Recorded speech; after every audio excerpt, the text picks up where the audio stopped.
everyone. So the question that everyone is on their mind right now is, what is it that's going to happen next week with the Fed? But obviously, since we cannot predict what they're going to do, we cannot guesstimate.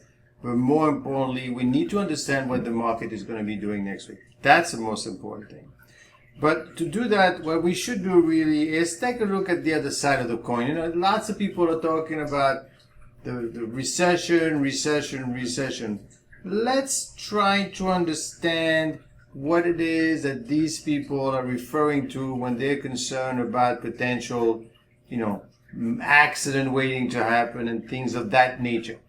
So one thing before we start, remember to join my channel. Why? Because I upload daily videos. I am educating you, and while I'm doing that, I am teaching you how to make money in the stock market, short or long term. So let's take a look at what this guy has to say, which could be quite interesting.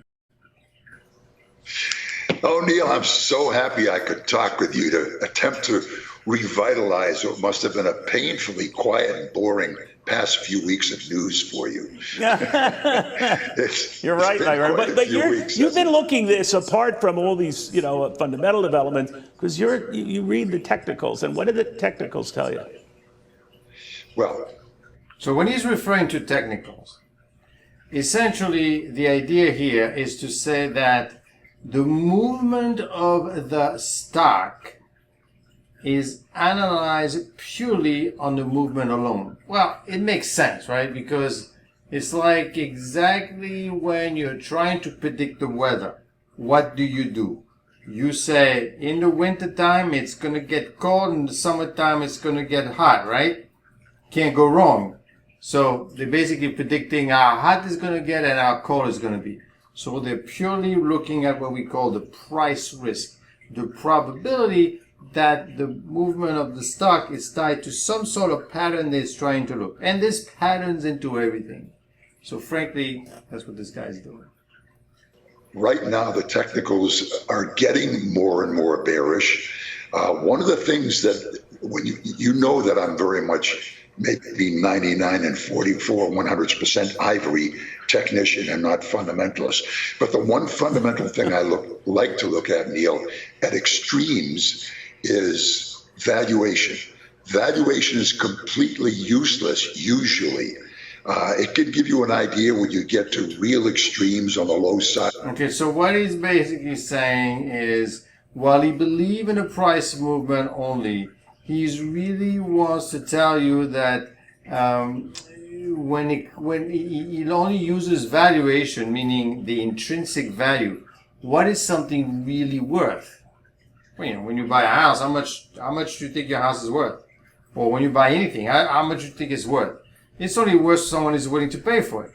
But at the end of the day, maybe there are components within the stuff that you're buying that makes it worth more than you think it is. For example, if your house is made of gold, there's a relationship between the gold, the house, and the price of gold. So there's always an intrinsic value into anything that you buy. The point is how much of it, how much is it? I mean, if you're going to need it to survive, to live, obviously you're going to pay a lot for it. If you don't need it, if you don't need a house, you're not going to pay a lot for it. Maybe you won't pay anything for it because it's not worth it. So he uses valuation as what we refer to as intrinsic valuation, the value of the cash flow, basically, in the case of financial instrument. He values it as a mean to say that when it's overvalued, that's when he lets go, basically, of the technical. There's something going on in terms of value. So he departs a little bit from the technical valuation. Or on the high side. My favorite valuation metric is by John Hussman of Hussman Econometrics. And on July 22nd, Neil, Hussman said that on Tuesday, July 16th, his valuation metrics reached the greatest extreme overvalued in history of 100 years, going back to before 1929. So that was impressive. And he mentioned July 6th. Now keep in mind that this video was made around August 14th, after the August 5th drop. And obviously we know what happened on August 5th. There was a huge drop. And what this guy is basically saying that from a fundamental perspective, this thing was overvalued in July. Now, we also remember, coincidentally enough, that our friend Warren Buffett on all of his positions around that time. Who knows if that's something to do with it, but that's what he did. And of course, we've started to come down from there. Now, does that guarantee a top? Of course not. But the point is, Neil, where is the next 15, 20, 30, 40, 50% going to be?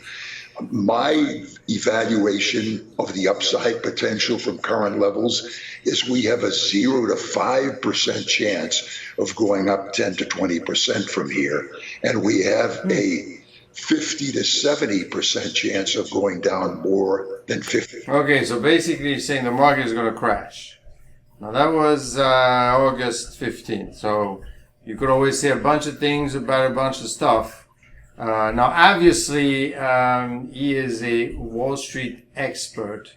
Okay, he's a stock market cycle editor and publisher. He's not an investor. So remember what I said about you need to know who is talking to you. Who are the players? This guy is not an investor. He's an advisor. He's publishing. He publishes stock market cycles. He's looking for patterns into things. So obviously, if he keeps telling you, you know what, the pattern is great, you're going to make money forever, don't worry about it, what do I need you for? But if he says, I think the market is going to crash, so be careful, the market is going to crash, be careful, guess what? At some point, he's going to be right. Now, a chance of this, 50% chance of that. Now, I will tell you something about the percent chance of anything happening. The odds of the 1987 stock market crash was basically calculated by Samuel Mandelbrot by 10 to the power 50. That's a huge number. In fact, it is such a huge number that it's almost impossible to calculate, to comprehend. Right? The odds of you winning the lottery is 1 over 300 million. This thing is 10 to the power 50. 10 and then 50 zeros. You know what that is? So, a lot of people are going to be very dull, but we kind of fall in the middle. But maybe the stock market is not normally distributed. Maybe we lose a lot more money than we think in the middle. So, don't believe too much these probability of 5% this, 10%. That's just story. Percent. So when you look at that, Peter, you talk about overvaluation. In other words, the price of stocks simply don't match or in sync with the earnings that really support them, and that can't be sustained for very. But the issue is, a lot of folks I talk to are bullish said, well, the earnings will catch up with the price, like in Nvidia's case. So basically, what he's saying is that, and I think it makes sense. You know, when you look at the P/E ratio of Nvidia, it's like 56, right? And it's trading, and its earnings is what's the earnings of? I think it's around $2, around $1. So when you look around $1.50, something like that. So when you look at the P/E ratio, it looks like, wow, it's a P of 50. But next year they're going to make $2, so the P is going to be 25. Don't forget, the earnings of Nvidia doubled. So if you look at next year's earnings, it doesn't look like expensive. It would have like this, sky high multiple. Earnings would come out to bring it back down more to earth, so that the earnings catch up. That's the hope. You don't buy that, right? Neil, do me a favor sometime. Bring someone on that's a mathematician. Have them figure out the capitalization of NVIDIA, Microsoft, and Apple, perhaps. If you sold NVIDIA, Microsoft, and Apple, you could buy the complete economies of Great Britain, Germany, and Italy. I mean, yeah, Yeah, basically it's saying they keep comparing it to the economy of large economies, but the market, you should know that too, is not really a reflection of what's happening today, but is a reflection of what's going to happen tomorrow. Right? We're trying to evaluate what the value of it is. I mean, think of it this way. The way the market works is that if I'm going to give you $1,000 every single year, right? Every single year, forever, and the interest rate is 10%, how much is that money worth today? That money worth today is $10,000, right? And the reason I could tell you that is because over time, that $1,000 loses its value. But then this is exactly how we value stocks today. We look at the potential future cash flow of the company, and then we bring it up to today. See how much is it worth today. That's all we're doing. So let's be careful. Let's understand what we're dealing with. Let's understand the trading environment that we're in.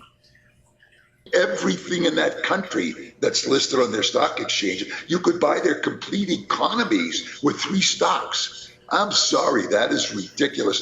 That overvaluation, especially in terms of technology. So now, I mean, even though he's a technical analyst, he's telling you, well, it's worth the country of Germany, so it's too much. This other guy that he's mentioning, Osman, has his valuation say it's a 50-year high or whatever. So it's too much. Yeah, it's too much for you, but not for the market right now. It's just incredible. Look, NVIDIA is a fabulous company. AI is going to provide a lot of help for a lot of companies. But when you think you can sell one stock and buy the complete economy of a large European country, you're smoking a lot of stuff, Neil. Okay, so this is not really a scientific, technical analysis. It's more like, it looks like a lot, right? If you go around the neighborhood and you say, this looks expensive. Well, be careful because you're not gonna be living in that neighborhood and you're gonna miss it. So that alone, to say that you're comparing to something that's more expensive, you're just getting nervous. But at the same time, you're telling the company is going to grow. So the company is going to grow, and so then next year, so the market is going to crash this year, but then next year when the company shows, you see, I made lots of money, the stock market is going to go back up anyway. But you had to dump my Italy into those other countries, didn't you? But let me ask you a little bit. You could throw Switzerland in there and even it up. But let me get your take then on what you see happening after we have this small percentage possibility of up to another 20% run up. And then what happens? Spell it out. Well, if we go that far, and I'm...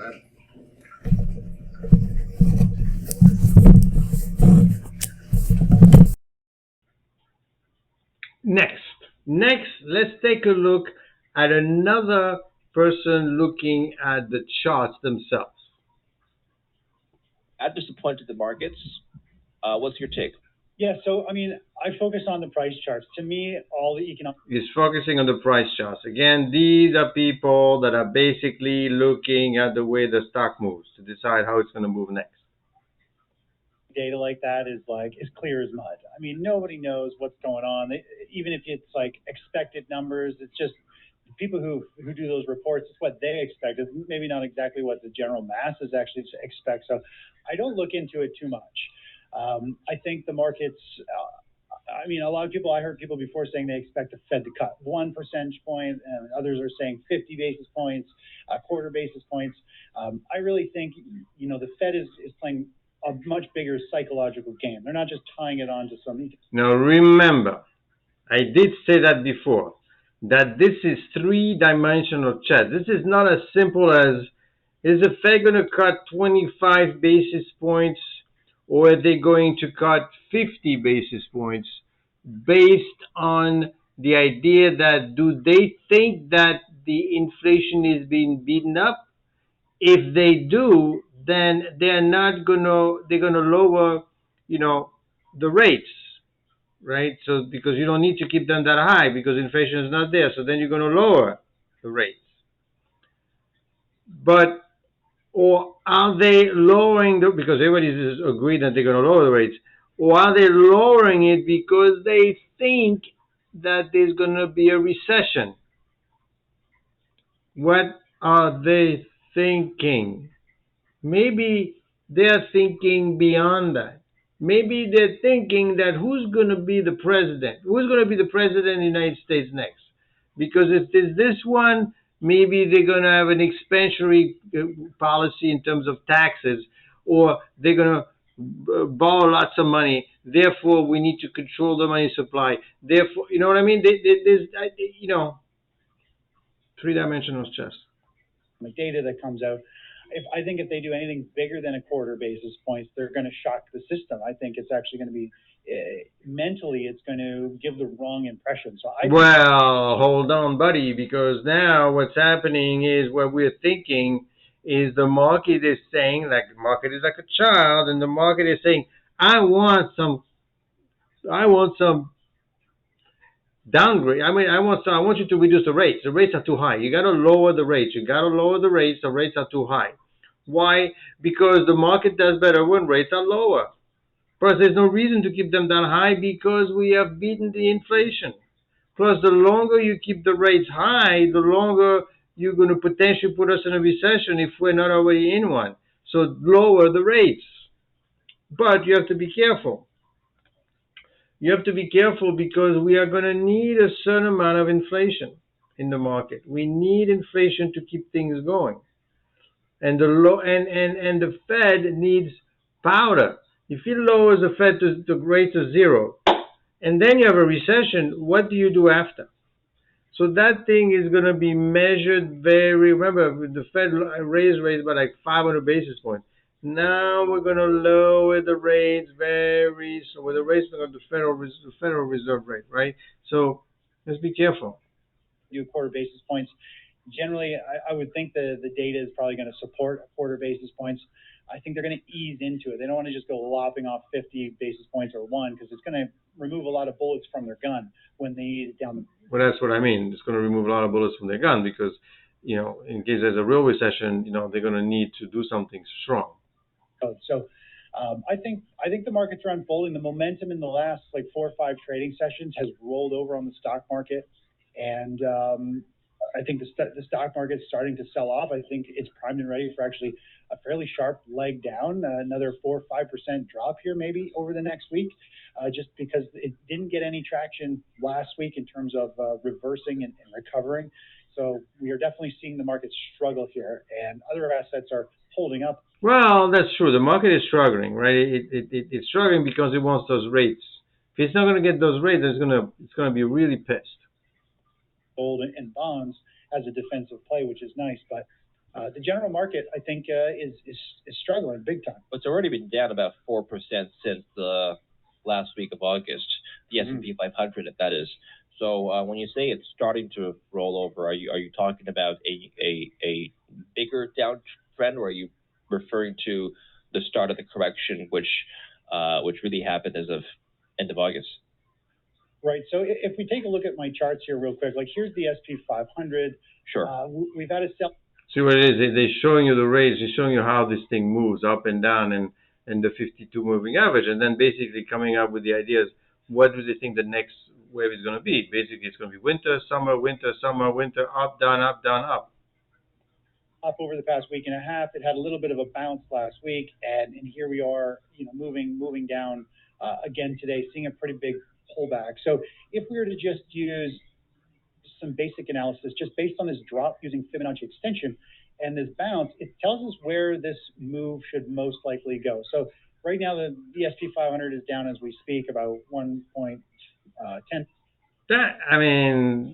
Basically he's doing charting analysis. He's doing technical analysis here. And it has another about 3.5% to drop, and this is just a simple bear flag pattern, meaning it's dropped, it's created a little bit of a bear flag, which is a pause. It's also known as the half. We got to come back to this video later on to see exactly what happened, because right now the market is holding on. It was a little bit up actually. Point, and then it has the second half of that move. So the market here is primed and ready. If we go and we look at the last time we saw one of these happen, it drops. You have a bear flag, and then it has the second half of that move. And you and I think we're talking last time, or a couple of talks ago, during that big volatility move in the market. And, it was a perfect 100% measured move on the NASDAQ. And I think we're going to see another drop here in equities. These are the three that are coupling together really important right now. And if we look at the yellow cycle, which is the economic cycle, I mean, we have unemployment has broken through its 2-year moving average. Every time it's done this in the past, going like back to the 70s and before, we always have some type of major economic. Okay, so here we have to be careful, right? Because what we're saying is that because unemployment is down. I mean, unemployment is up. I'm sorry, the unemployment rate is up, but it does not mean that we have a recession. So what this guy is basically talking about is referring to some cycle that has happened in the past and is reproducing. So they're cherry picking certain items and saying, the last time this happened, this is what happened. We had a recession. And stock market crash, some big reset. We've got full-time unemployment is starting to skyrocket. So people's jobs aren't just being trimmed back on hours. They're actually like, you're fired, you're done. Companies are like cleaning house, they're trimming up. We're seeing. Well, I don't know. When you say companies, I mean, the numbers that we are seeing are not really saying that. When we look at the numbers, yes, some of them are trimming. The unemployment rate is going up only because more people are applying for jobs because of immigration. A lot of the business sales, business jobs, when we look at job openings, it's all in like there's fewer jobs. They're decreasing in manufacturing, in business services, transportation, hospitality, luxury stuff. I mean, we're talking about the money is starting to tighten, and those are the things we're seeing. And not only that, but if you look at the excessive spending that investors have, they actually have burnt through their savings since after COVID, and now they're actually minus. And so we have. Yeah, okay. We are basically looking at what they're saying, and it is a bit much, I have to say. So now let's talk about a lady that's actually saying we are in a recession. And this is not Bloomberg, this is the Schwab network. Probably not the same type of level of invitees, but let's see. And Rebecca Walzer is here, President Walzer Wealth Management. Thank you for being here. Love to be with you, when you're here in person. So tell us a little bit about, obviously you mentioned the whipsaw comment, so I gave you credit for that. It was really a wild ride yesterday. Yeah. What do you attribute this big sell-off we saw the prior week, the whipsaw type of volatility we're seeing? which is a volatility that I've been telling you about. You're going to see volatility because the market is trying to make up its mind as to what is going on. Okay, you're going to see that all the time, which is good. You could take advantage of it, like I always say. You know, this volatility is really the intraday whipsaw yesterday, the largest since 2022, Nicole. So that is a little bit of a tell. Volatility VIX was up to the 21 at the beginning of the week. We saw oil drop 3% on Tuesday. So what we're seeing... Well, you should understand that, okay, so the volatility was up. Volatility is measured by the VIX, which is basically measured using options, the options market. It was up, okay, but let's not get carried, not that high. Now, then she's talking about oil. Yes, whenever oil, because oil is not a supply driven, it's demand driven. So if nobody's building, nobody's creating, nobody's driving, nobody's doing anything, they don't need oil, so you don't need oil. I mean, activities are going down, therefore you don't need oil. Therefore, oil prices are going down. Therefore, it means that oil, low level of oils represent certain amount of economic activities dropping. As a massive signal flashing that global demand is dropping, which means that we're seeing a lot of recessionary pressures. We know that China has got massive... Okay. Are we talking about the U.S. or we're talking about global here? Issues. We know that Germany's manufacturing is depression level, Nicole. A lot of energy problems in Germany, obviously with the Nord Stream and all of those things. So they're restarting nuclear power, all of these things. But what is telling us is that all of these predictions that we're going to have this soft landing, that the Fed is going to cut and everything's going to be fine, is not really what's happening in the market because the yields have already come down. We've disinverted on the 2 and 10. That is a tell that now we're potentially in recession. So, well, what she's talking about very quickly is that in the past, when the the yield was inverted, meaning that the 2-year is actually higher than the 10-year yield. That was a telltale sign of a recession. And whenever you cross over and it becomes normal again, that means that you're going to have a recession. Historically. We have big challenges ahead. So are you really saying that we will dip into recession? I think that we're Short time, already long time? there, and that it just hasn't been officially declared because of our GDP, which has been supported by a lot of government stimulus, both fiscal. Are they? She's saying we are already there. They have to talk a big game. They have to tell you the house is burning. And if the house is burning for real, then people are going to want to know. But if all she's saying is, don't worry, everything is great, well, how's she going to make money? Both fiscally and monetarily. Yeah, so what needs to change? Well, for one thing, the fiat-based system, as the Federal Reserve cuts, the whole world is expecting us to cut, and we are, of course, the laggard. We just saw ECB cut another 25 basis points this morning with Christian Lagarde. So we're the laggard. They're not leading. They are following. The yields have already dropped massively. Nicole, you've seen the 2-year in the last 6 months drop massively. Yeah. And so this tells us that the Fed is really just reacting, and they're really already kind of... I guess she's in the camp of those people saying that the Fed needs to cut and needs to cut massively because they are too late. Is that the case? But fighting against the factors that they kept rates too high for too long. Yeah, look, the 2-year, as you were noting, lowest since 2023. I mean, we're at the lows of the year, no doubt. Absolutely. So do you think that Now you could see on the right, the September rate cut probability is most likely 25 basis points, but the market is trying to punish everyone by having the 50 basis points be more probable. But right now, why would you want to cut? That means that most everyone thinks that we're fighting inflation just fine. We don't need to fight the recession. the Fed should bite the bullet and go with 50? Well, I think that in order to continue to stimulate a fiat-based, debt-based system, that is what really would need to be required. But when you have sticky CPI that we saw yesterday on core, and you saw again PPI today, also harder than we expected, it's really hard to come in with the 50 when inflation is still an issue. So.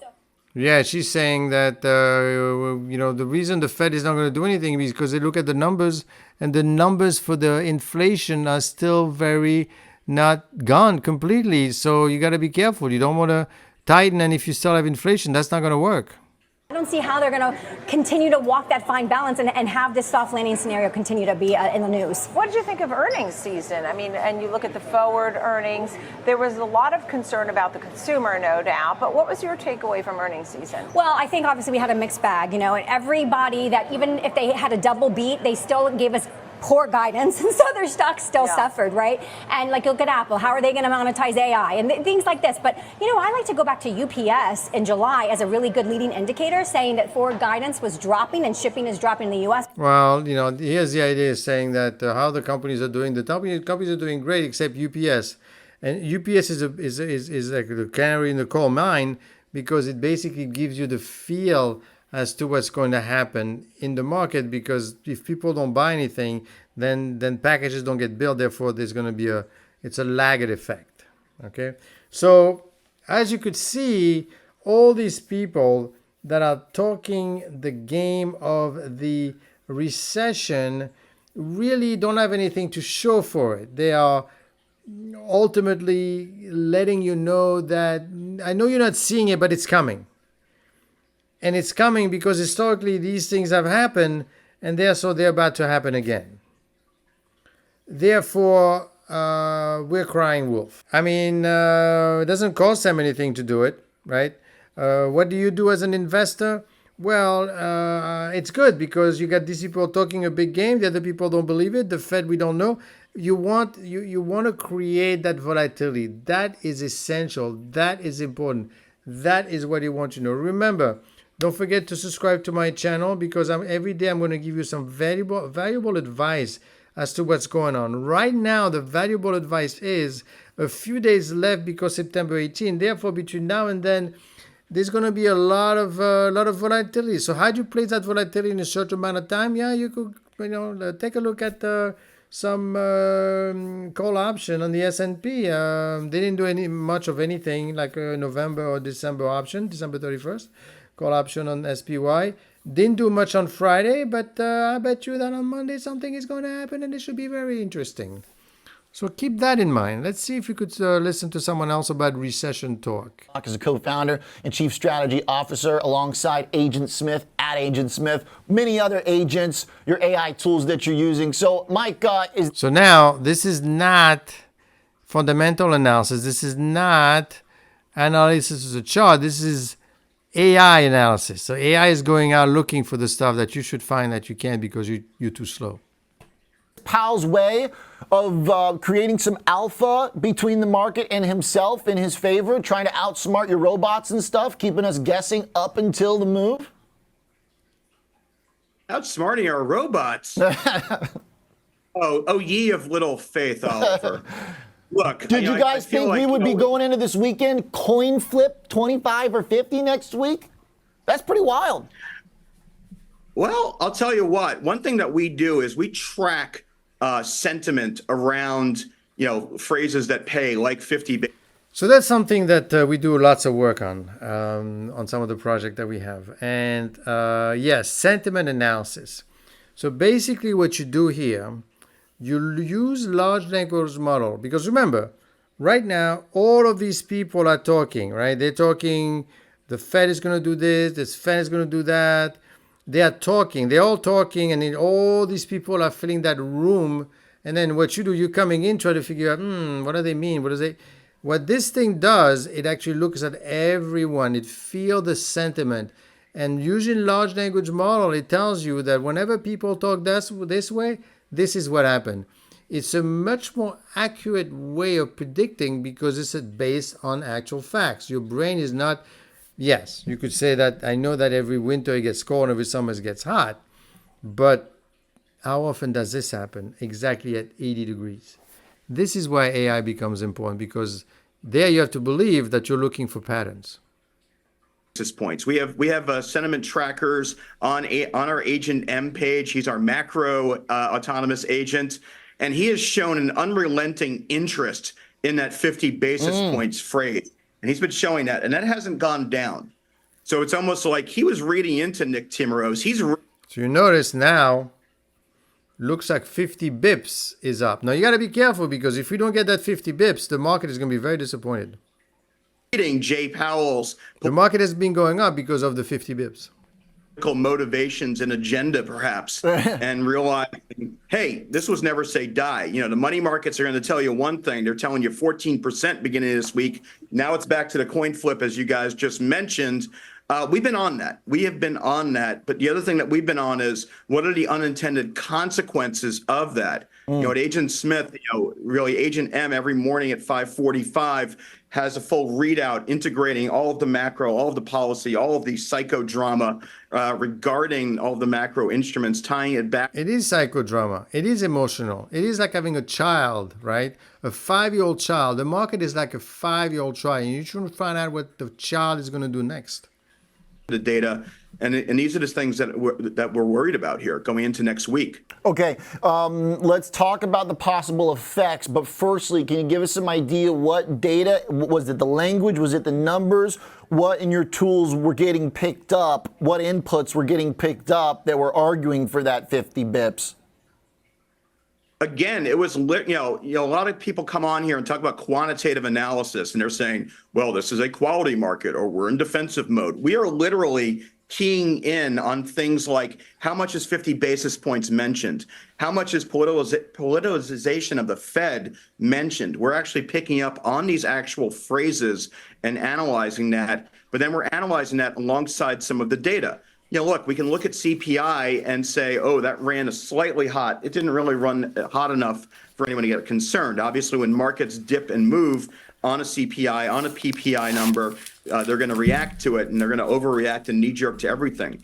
The other thing that we're doing is we're watching relative levels in the market, and there was a lot of doom and gloom in the market. But once we cleared 55.15, 55.20 in the S&P 500, we were back to this positive gamma mode, for the non-option, non-Greek speaking people in the audience. That really means that there's a lot of moves that are dictated by what's going on in the options market. Right. Well, obviously, because the option market is a measure of volatility because they're predicting what's going to happen next. of agendas that we're seeing, and some of the stocks you mentioned, I can go on for days, I won't, about, why is Amazon trading where it is? Why is Nvidia trading where it is today? Maybe we'll get to that. But, the point is, once we get to certain levels, now there's a lot of runway. Right now, with, 5620 that we're seeing here, we're seeing a lot of clear runway. Agent M and our agents are seeing a lot of clear runway to 5,700, 570 in the SPY. Well, I mean, you know what? I'll do a video on this, but all kidding aside, keep in mind that because, historically, when we had the stock market crashes, in 1920, in 1980, in the year 2000, and a bunch of other times, sometimes it takes forever for the market to recover. Now what's happening, market is recovering right away. So I am not worried about a long dip. I mean, the market is going to keep going up. It's going to keep going up, and even if it drops, it's going to go back up. Look what happened August 5th. Look what happened last week.